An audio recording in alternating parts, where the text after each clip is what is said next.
தாத்தா எதுக்கு இப்ப எல்லாரையும் இங்க கூப்பிட்டு உட்கார வச்சிருக்காரு? தெரியலடி. இரு இரு, என்ன சொல்றாருன்னு பாப்போம்.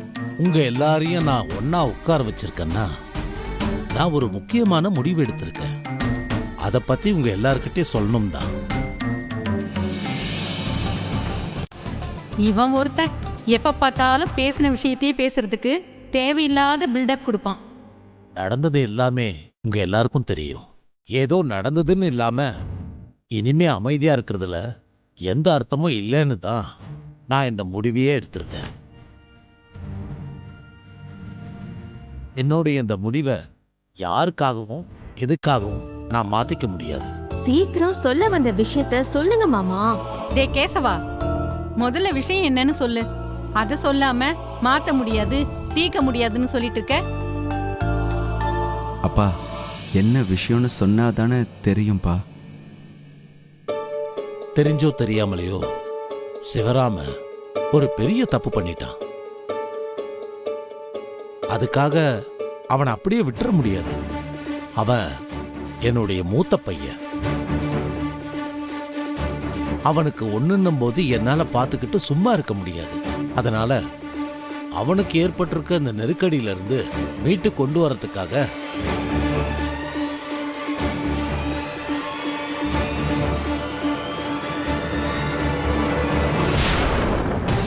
அன்னபூர்ணி மெஸ்ஸ விக்கிறதா நான் முடிவு பண்ணியிருக்கேன்.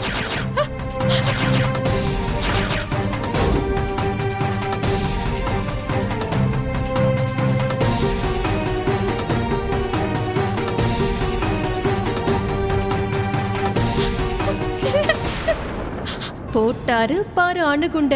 டே கேசவா, என்னடா பேசிட்டு இருக்க? அக்கா, அம்மா, என்னம்மா நீ போட்ட திட்டத்தை தாத்தா பக்காவா ஓபன் பண்றாரு. இரு இரு, என்ன சொல்றாருன்னு முழுசா கேட்போம். கண்டிப்பா இந்த முடிவு உங்க எல்லாருக்கும் அதிர்ச்சியா தான் இருக்கும். குறிப்பா உனக்கு. அன்னபூர்ணி உயிரோடு இருந்தா கூட சிவராமன் கஷ்டப்படுறத பார்த்துக்கிட்டு நான் எடுத்த முடிவை தான் எடுத்திருப்பான். இந்த பார் கேசவா, நீயா ஒரு முடிவு எடுத்துட்டு அன்னபூரணி பேரை சொல்லிக்கிட்டு சப்பக்கட்டெல்லாம் கட்டாத, சொல்லிட்டேன். அக்கா, தயவு செஞ்சு நீ சும்மா இரு. இவ்வளவு பெரிய பிரச்சனை நடந்திருக்கு, இத சமாளிக்கணும். உன்கிட்ட வேற ஏதாவது வழி இருக்கா? இருந்தா சொல்லு, அதான் நான் கேக்குறேன்.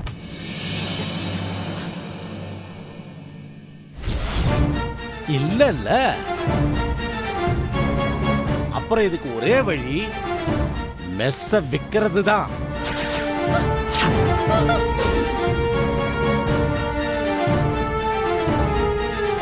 தாத்தா, பெரியப்பாவோட இந்த கடனை நான் தான் திருப்பி கொடுக்கறேன்னு வாக்கு கொடுத்திருக்கேனே. எப்படியாவது நானே அந்த பணத்தை திருப்பி கொடுத்துருவேன். தயவு செஞ்சு மெஸ்ஸ மட்டும் விக்கணும்னு சொல்லாதீங்க தாத்தா. கிழிச்ச ஏற்கனவே மெஸ் மேல வாங்கின கடனை கட்ட முடியாம கதிரேசனுக்கு பயந்து ஓடிக்கிட்டு இருக்க. இந்த லட்சணத்துல இன்னொரு 40 லட்சத்தை ரெடி பண்ணி கடனை அடைக்க போறாளாம். இத பாரு, ஒழுங்கா வாய மூடிக்கிட்டு நான் சொல்றத மட்டும் கேளு. அப்படி சொல்லுங்க மாமா. என்னமோ இந்த மொத்த குடும்பமும் அந்த மெஸ்ஸோட வருமானத்தை நம்பிதான் ஓடிக்கிட்டு இருக்கிற மாதிரி தமயந்தி பேசிக்கிட்டு இருக்கா. மாமா, நீங்க எடுத்திருக்கிற முடிவு 100% சரியான முடிவு மாமா. அந்த மெஸ்ஸ வித்து வர்ற காசை வச்சு பெரியவரோட கடனை அடைச்சிட்டு தமயந்திக்கும் ஏற்கனவே பேசின மாப்பிளைக்கும் வரதட்சணையை கொடுத்து கல்யாணத்தை முடிச்சிருவோம். வந்துட்டியா? என்னடா ஆரம்பிச்சு இவ்ளோ நேரம் ஆச்சே? இன்னும் இவ ஆரம்பிக்கலையேன்னு நினைச்சேன். கரெக்டா வந்துட்டியே. யார் சொத்தை யார் விக்கிறது? இப்ப தமயந்தி வந்து எனக்கு கல்யாணம் பண்ணி வைங்கன்னு உங்ககிட்ட கேட்டாளா? பெருசா அக்கறை இருக்கிற மாதிரி பேசிட்டு இருக்க. ஏய், உன்னை பத்தி எனக்கு தெரியாது. அக்கா, இப்ப எதுக்கு அவளை திட்டிக்கிட்டு இருக்க? அவ சரியாதான சொல்லிக்கிட்டு இருக்கா. மெஸ்ஸ வித்து கிடைக்கிற காசை வச்சு இருக்கிற கடனெல்லாம் ஒழிச்சு கட்டணும். இதோ இவளையும் ஒருத்தன் கையில புடிச்சு கொடுத்துட்டா நம்ம கடமை முடிஞ்சிடும்ல.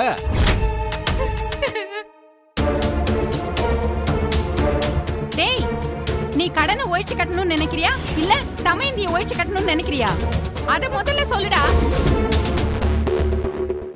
என்னடா முறைக்கிற? சித்தி இருங்க, ஒரு நிமிஷம் பொறுமையா இருங்க. மாமா, நான் சொல்றேன்னு தப்பா நினைக்காதீங்க. இது முழுக்க முழுக்க என் புருஷனால ஏற்பட்ட கடை. அத நாங்க ஏத்துக்கிட்டு அடைக்கிறது தானே முறை. எங்களோட கடனை அடைக்கிறதுக்காக அன்னபூரணியோட மெஸ்ஸ விக்கிறதுலாம் எந்த விதத்துல மாமா நியாயம்?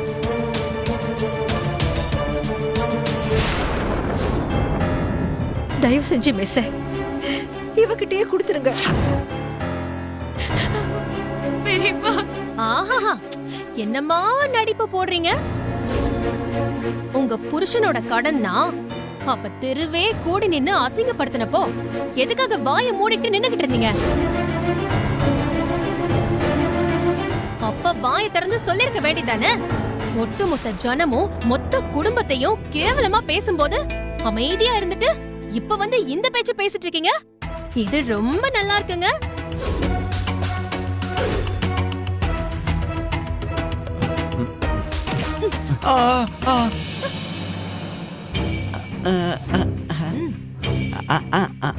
எனக்கு கூட மெஸ்ஸ வைக்கிறது தான் கரெக்டான ஐடியான்னு தோணுதுப்பா. ஏன்னா அண்ணனோட கடனை அடைக்கிறத தாண்டி தமயந்திக்கும் நல்ல கல்யாணம் செஞ்சு வச்சு பார்த்துடலாம்ப்பா. அப்புறம் ஆராதனாவுக்கும் ஒரு நல்ல வாழ்க்கையை அமைச்சு கொடுக்கலாம். இல்லைன்னா மூத்தவளை வீட்டில் வச்சுக்கிட்டு சின்னவளுக்கு எப்படி கல்யாணம் பண்ணுறதுங்கிற தயக்கத்திலேயே ஆராதனாவுக்கும் எந்த நல்லது கெட்டதும் செய்ய முடியாமல் போயிடும்பா.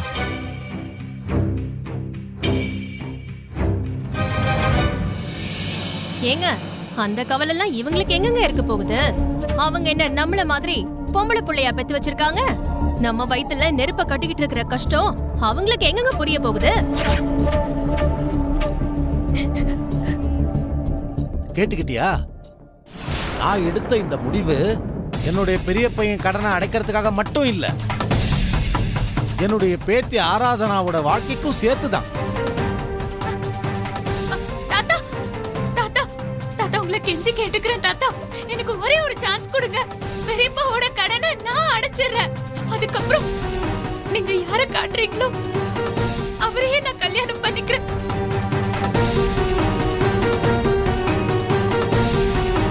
தாத்தா ப்ளீஸ் தாத்தா, மெஸ்ஸ மட்டும் விக்க வேண்டாம் தாத்தா, ப்ளீஸ் தாத்தா.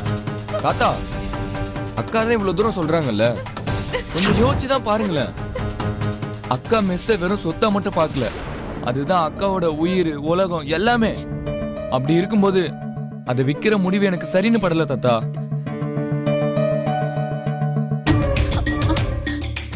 பரவாயில்ல தாத்தா, அவங்க சொல்றபடியே நீங்க கேளுங்க. என்னோட தலையெழுத்துல என்ன எழுதிருக்கோ அதுபடியே நடக்கட்டும்.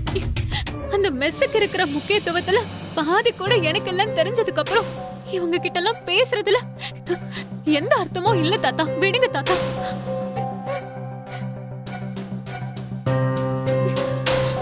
அம்மா, நீ ஏன்டா கவலைப்படுற?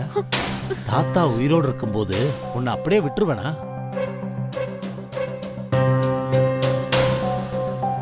இத பாருங்க, நான் முடிவு பண்ணதுதான். இந்த மெஸ்ஸை வித்து சிவராமனோட கடனை அடைக்கத்தான் போறேன். அதுல எந்த வித மாற்றமும் கிடையாது.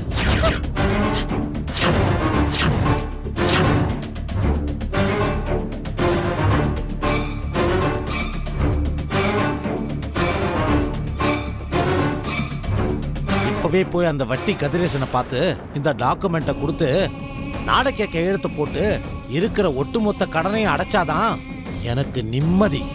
தாத்தா தாத்தா தாத்தா தாத்தா தாத்தா, உங்க கால்ல விழுந்து கேக்குறேன் தாத்தா. தாத்தா மெஸ்ஸ ஒண்ணும் பண்ணாதீங்க தாத்தா, ப்ளீஸ் தாத்தா. உங்களை கெஞ்சி கேக்குறேன். எப்பாடுபட்டாவது பெரியப்பாவோட கடனை நான் திருப்பி கொடுத்துறேன் தாத்தா. மெஸ்ஸ மட்டும் என்கிட்ட இருந்து பிரிச்சிடாதீங்க தாத்தா, ப்ளீஸ் தாத்தா, ப்ளீஸ் தாத்தா. நான் இவ்வளவு தூரம் எடுத்து சொன்ன பின்னாடியும் கூட இவ்வளவு தூரம் அடம் பிடிக்கிறது கொஞ்சம் கூட நல்லா இல்ல தமையந்தி. திரும்பவும் சொல்றேன், நான் இந்த முடிவை எனக்காக மட்டும் எடுக்கல. உன் பெரியம்மாவும் பெரியப்பாவும் நிம்மதியா இருக்கணும்னு நீ நினைச்சா, உனக்கு குடும்பம் குட்டின்னு ஒரு வாழ்க்கை அமையணும்னு நீ நினைச்சா, இந்த வீட்டுல இருக்கிற உன் தங்கச்சிக்கு நல்ல வாழ்க்கை அமையணும்னு நீ நினைச்சா, மெஸ்ஸ விக்கணும்னு நான் எடுத்த முடிவை இப்படி குறுக்க வந்து நீ தடுக்க மாட்ட.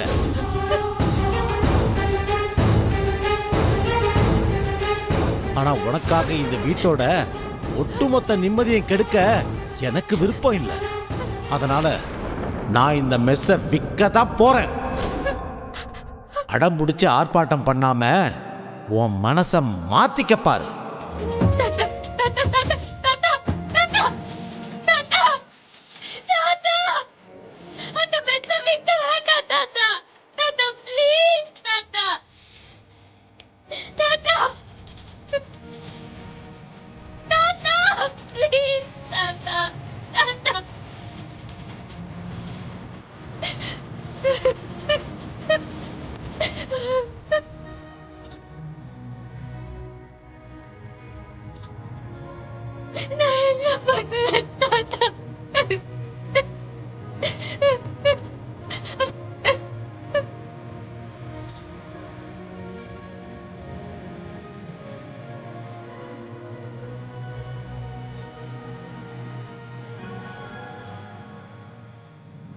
அப்பாடா, ஒரு வழியா இவளோட ஆட்டத்துக்கெல்லாம் ஒரு முடிவு கிடைச்சிருச்சுடா சாமி. இனி நாம நினைச்ச மாதிரியே வர்ற பணத்தை வச்சு நம்ம பொண்ணு கல்யாணத்தை ஜாம் ஜாம்னு நடத்திட வேண்டியதுதான்.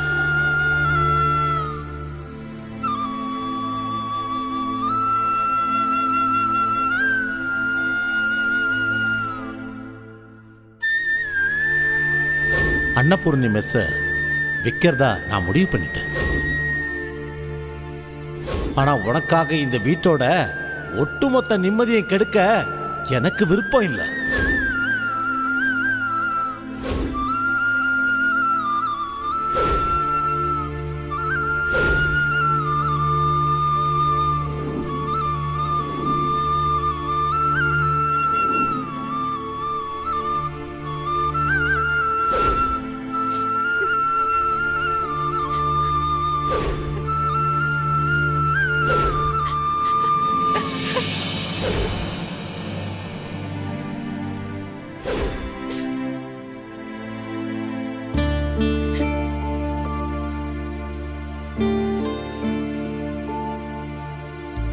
அக்கா,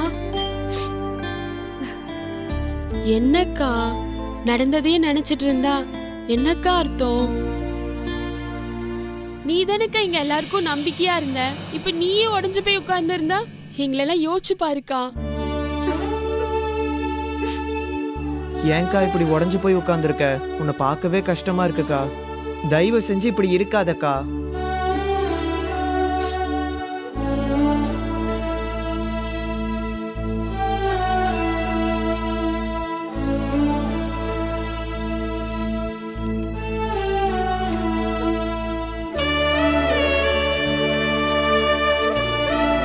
என்ன பண்றதுன்னே தெரியலடா. பாட்டியும் பெரியம்மாவும் தவிர வீட்ல இருக்கிற எல்லாரும் மெஸ்ஸ விக்கணுங்கிற முடிவுக்கே வந்துட்டாங்க.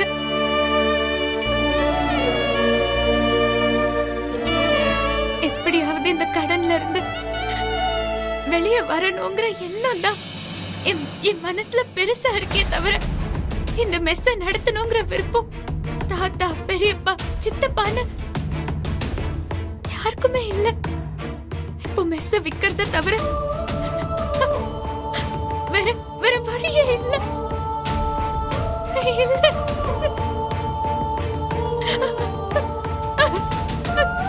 அக்கா அழாதக்கா.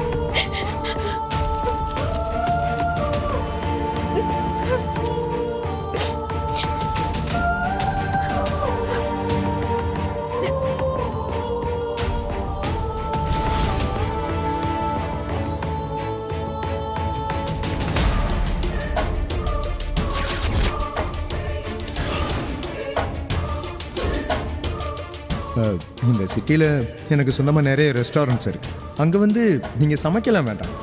ஜஸ்ட் உங்கள் ஸ்டைலில் புதுசாக ரெசிபியை எங்கள் ஷெஃபுக்கு சொல்லிக் கொடுத்தா மட்டும் போதும்.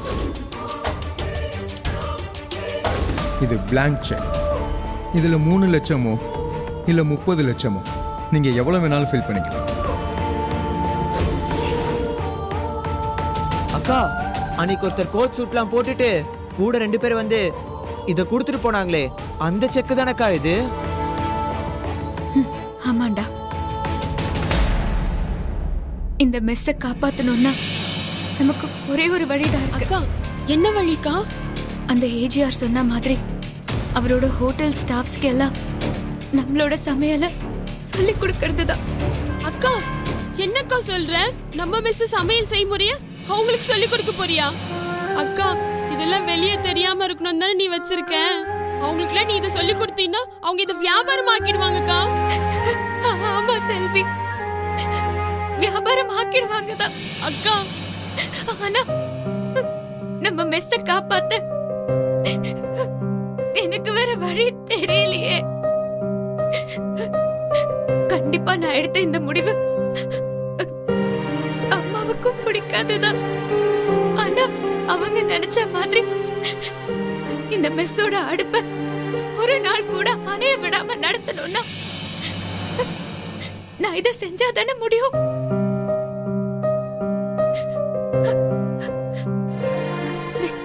விடிஞ்சா 40 லட்சத்தை கொடுக்க நான் எங்கடி போவேன்?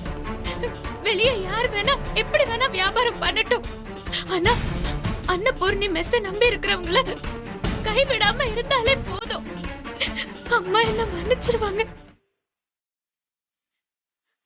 என்ன மன்னிச்சிருவாங்க.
பார்வதி, சித்தி, தமேந்தி எந்திரிச்சிட்டாளா?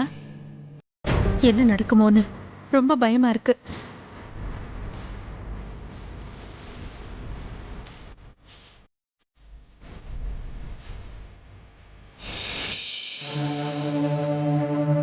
இத பாரு, அதெல்லாம் ஒண்ணும் ஆகாது. உனக்கு நல்லதே நடக்கும் பார்வதி. நீ எதை பத்தியும் கவலைப்படாத.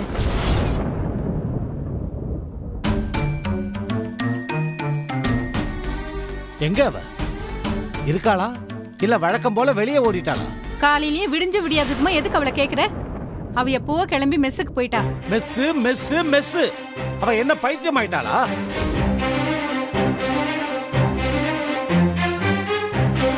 மெஸ்ஸ வாங்கறதுக்காக கதிரேச வீட்டுக்கு வரதா சொல்லிருக்கான்ல, அவ பாட்டு மெஸ்ஸுக்கு போயிருக்கான்னா என்ன அர்த்தம்? அவளுக்கு மெஸ்ஸ விக்கிறதுல விருப்பம் இல்லைன்னு அர்த்தம். டேய் கேசவா, பாவண்டாவ அந்த மெஸ்ஸுக்குள்ள தன்னை பெத்தவளோட ஆத்மா இருக்கிறத அவ நம்புறாடா. அவளோட நம்பிக்கையை தயவு செஞ்சு சாவடிச்சிடாதடா.